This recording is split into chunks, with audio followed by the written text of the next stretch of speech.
Great foundation. Number 3, revelation and vision. This one is crucial. This was one of the ones that God dropped in my heart. I wrote it down and I just put it in my pocket and I just ran with it.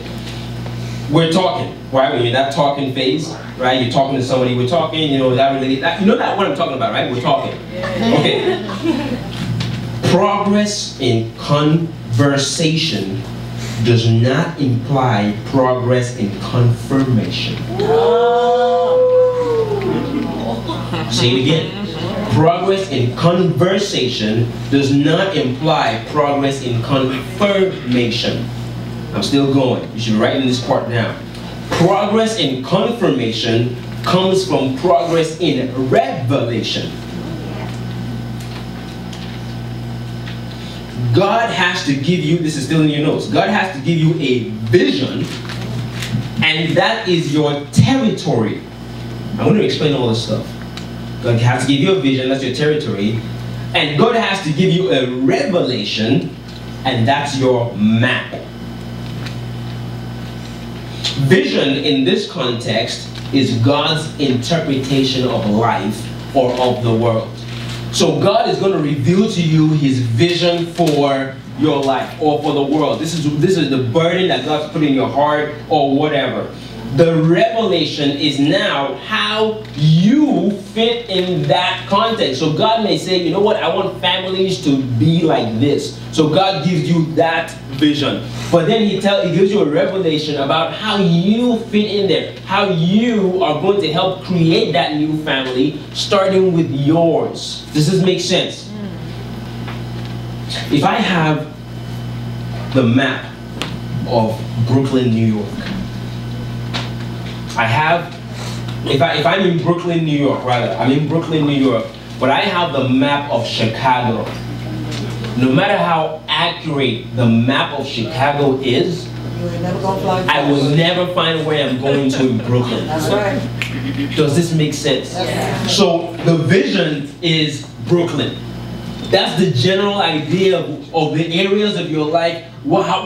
How does God lay it out to you? Tall buildings on this side, shops on this side. This is the vision. The map now is how to navigate that space. Many people are looking for the perfect person, this is in your notes, when they should be looking for the perfect purpose. They're looking for the perfect person when they should be looking for the perfect purpose. This is not in your notes. I want you to write this thing down. As a matter of fact, when I really started that walk with God in terms of, Lord, I need you to help me find my wife. One of the first things that God did to me was a conversation. I remember I just emceed a wedding a reception. Everybody was like, Toby, you know, everybody loves you, blah, blah, why are you single? And again, I just heard that for so long. I'm the first child. I was just tired. I went, sat on my bed on Saturday morning, and I just bored. I was just so, for some reason, usually I'm able to, I'm like, whatever. I'm able to answer that, like, man, whatever, say something funny. But that day, it just hit a nerve. I went inside of my bed and I was just like, God, I need answers right now. And you know what God told me? God said, the first thing you need to do is you need to write a marriage mission statement. I was like, Lord, seriously, right now is not the time. I'm done with my MBA. But God was like, no, seriously, you want me to rearrange 7 billion people and find you one? For what purpose? To fulfill cultural norm? To fulfill what? You're now of age? That's no reason enough to do this. Do you understand what that marriage is supposed to accomplish in the kingdom? Why do you want to get married? Why should I do this for you? What is that marriage going to achieve? Do you have any idea? Or are you looking for a romantic experience, Toby? What do you want?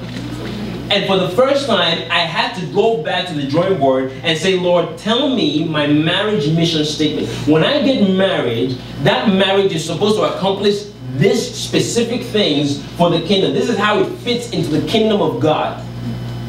Because of that, guess what? Now that I know my purpose and where I'm going, I'm able to identify helpmeets who will help me do it.